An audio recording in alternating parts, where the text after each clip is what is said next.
This is a video for AQA Further Pure Mathematics. This is Matrices section 2.6, where we're looking at invariant lines and points. We know that if we take a transformation matrix and apply that to some point P, then it creates a new point that we call the image of P, usually P dashed. So that, for example, if I take the matrix 5, 4, 2, 3 and multiply that by the vector 1, 2, so the vector for the point 1, 2, then multiplying the matrices gives me 5 plus 8, so that's 13 on the top, and then 2 plus 6 is 8 on the bottom. So we say then that the point 1, 2 has been mapped onto the point 13, 8. Sometimes it happens that a point actually ends up mapping onto itself. So this is what's called an invariant point. So as an example of that, let's take that same matrix 5, 4, 2, 3, and this time multiply by 2, negative 2, and you'll see that on the top line we get 10 minus 8, which is 2, and then 4 minus 6, which is negative 2. So you can see that the point 2, negative 2 has mapped onto itself to negative 2, and we call that then invariant.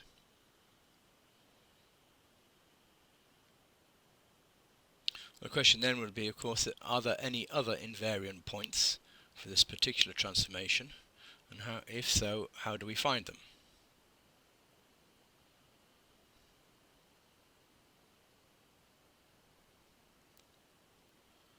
Well, the first thing we want to note is that under any transformation, the origin 0, 0, 0, 0 is going to map onto itself. So the origin is always invariant.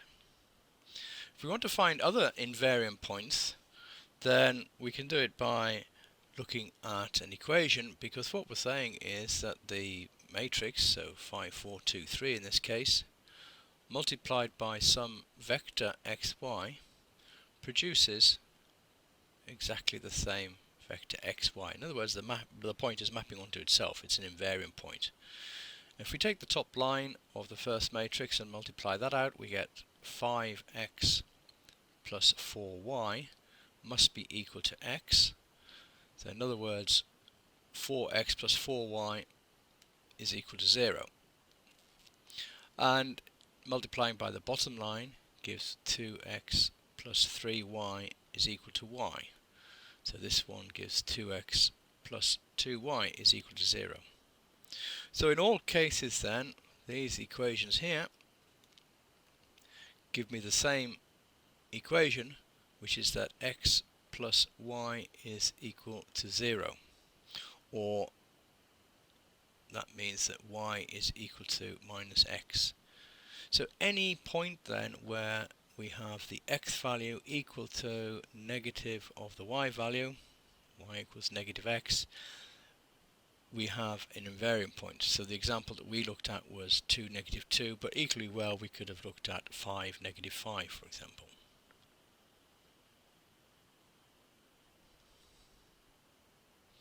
So for this particular transformation, then we have a line of invariant points, so points which map onto themselves with the equation y equals minus x, and we can show that on here. So every single point on that line will map onto itself.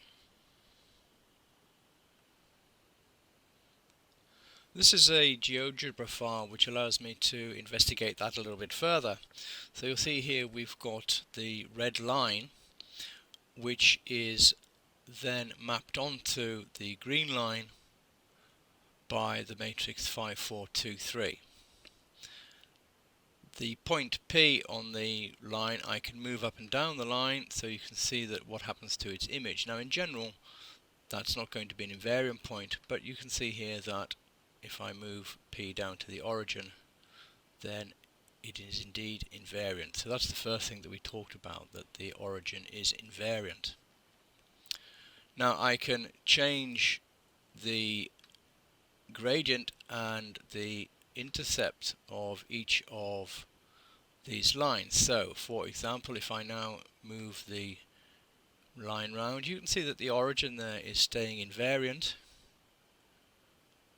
and then I get to this line here where we've got m equal to -1, and then we've got the whole line where we have p and p dash in the same place. So if I move p, you'll see p dash moving with it.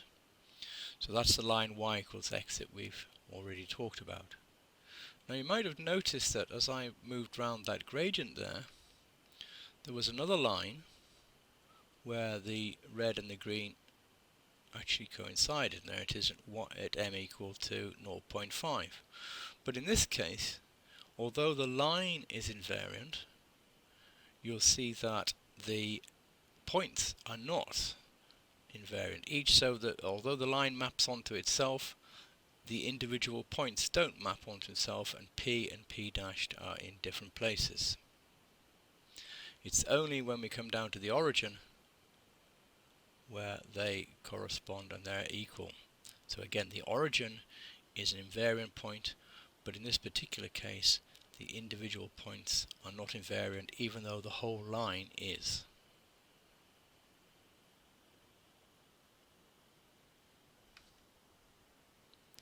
If I take that line and now change the intercept, you can see that again we have got lines where they are invariant even though the individual points aren't. So any line with gradient 0.5, x is going to be invariant.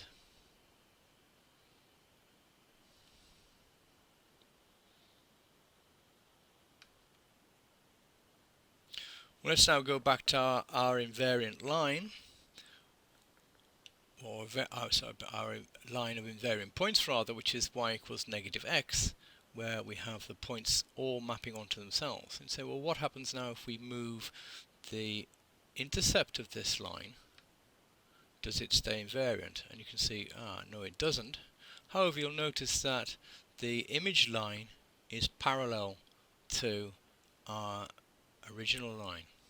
So the lines of the form y equals -x plus c map onto y equals -x plus c dashed, and the point p there moves along with p dashed up and down the line. Certainly not invariant points, but the lines are now parallel.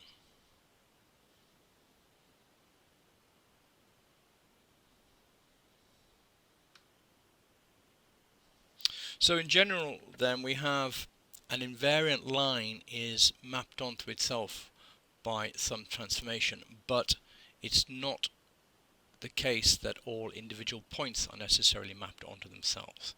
So for the transformation that we were looking at, which is 5, 4, 2, 3, that was our transformation matrix, then we found that the line y equals -x is a line of invariant points where each point maps onto itself,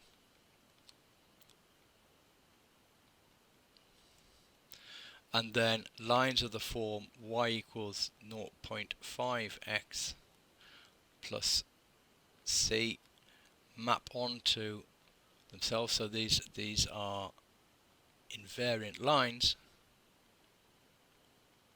However, each point, but only the origin, is an invariant point.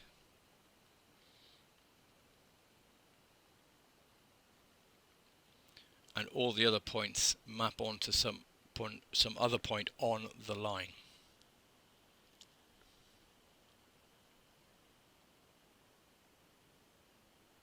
So what points might we expect to be invariant then if we have a reflection in the line y equals x? Well, a reflection in the line y equals x is given by the matrix, which is 0, 1, 1, 0. So we can investigate that again using a GeoGebra file.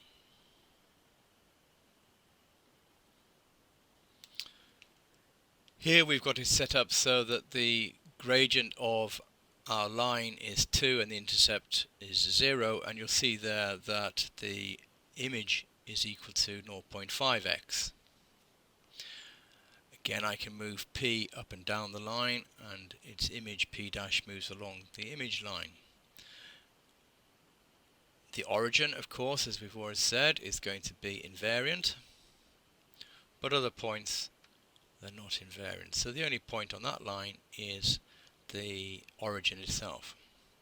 However, I can change the gradient and look at what happens if I come down to a gradient of 1. You can see that they're getting closer together, and when we get to a gradient of 1,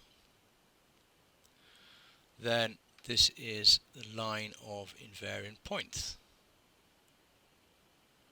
As you'd expect, if this is a reflection in the line y equals x, then the mirror line itself, y equals x, is invariant.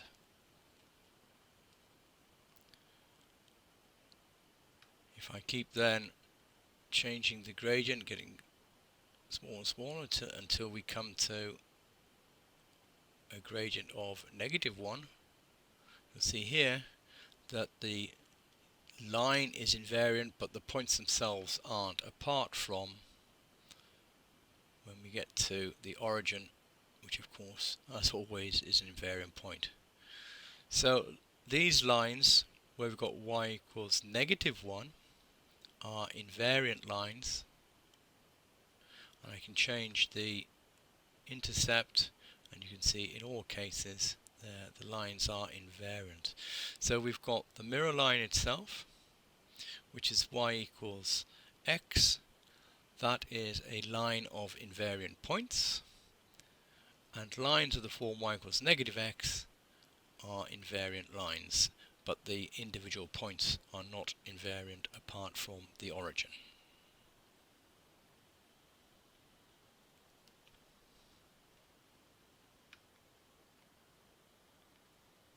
So we found then that the line y equals x, the mirror line, is invariant with all points invariant,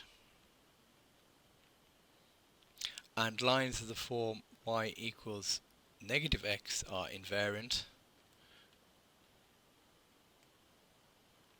but not all points.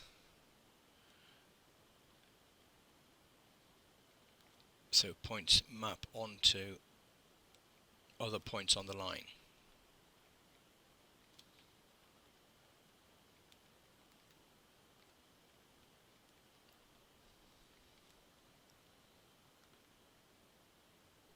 Well, we thought about these things in a rather geometrical sort of way, an experimental way using GeoGebra. If you want to see how we can do this algebraically, then there are notes on integral, and probably in your textbooks as well, and so you can investigate how these could be done algebraically. Well, that's the end of this video on invariant lines and points, and that concludes the section Matrices 2.